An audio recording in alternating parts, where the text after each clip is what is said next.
does a right exist if it is not possible to recognize and to see that right implemented?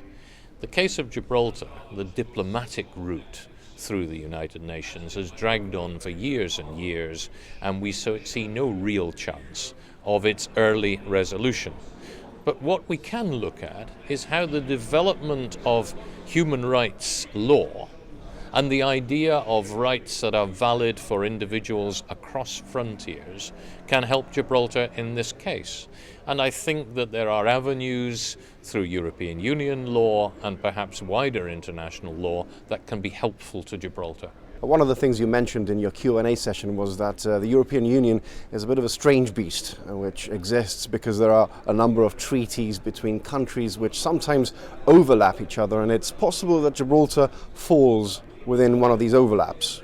Indeed, the European Union it's a mixture of the rights of member states, represented in the Council of Ministers and in the European summits, and the rights of individuals represented in the European Parliament.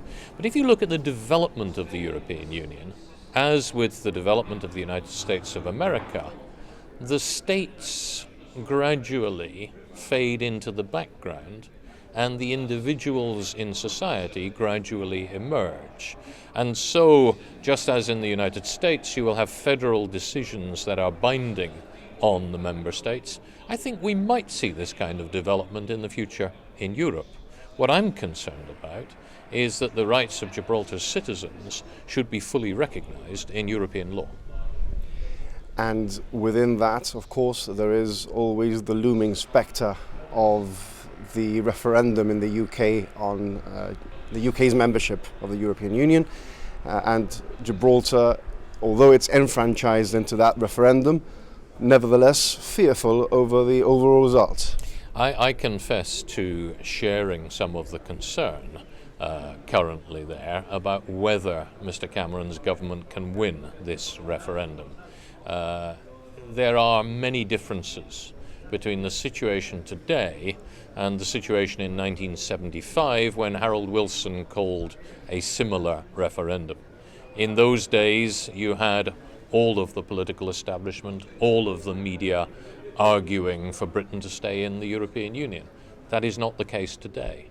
In those days you had undecided people relatively open-minded and curious about the European Union. Today they seem to be very much more anti-European. In 75 you had a well-financed campaign to stay in and very little money on the no side. That is not the case today.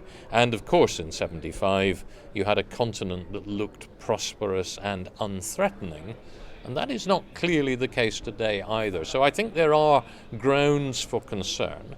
Gibraltar's people are citizens of the European Union by dint of their membership of the European Union.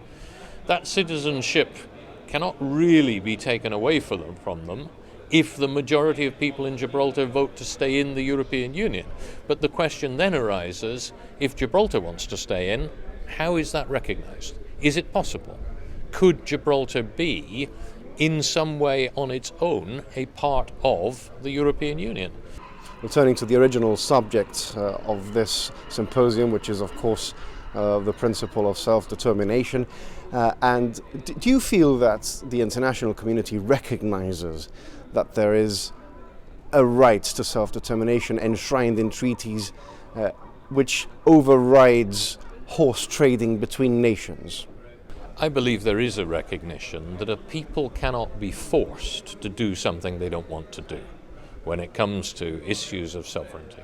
Look at the situation, for example, and the European Union's role in the situation in Serbia and Kosovo. We now have a situation where Serbia has been forced to accept that Kosovo will be self-governing, that the Serbians can no longer impose on the Kosovars something that those people don't want. That could be a very interesting example in a future situation in which Gibraltar sought the protection to which it has rights under European Union law, perhaps in the face of an unfriendly approach by a large neighbour.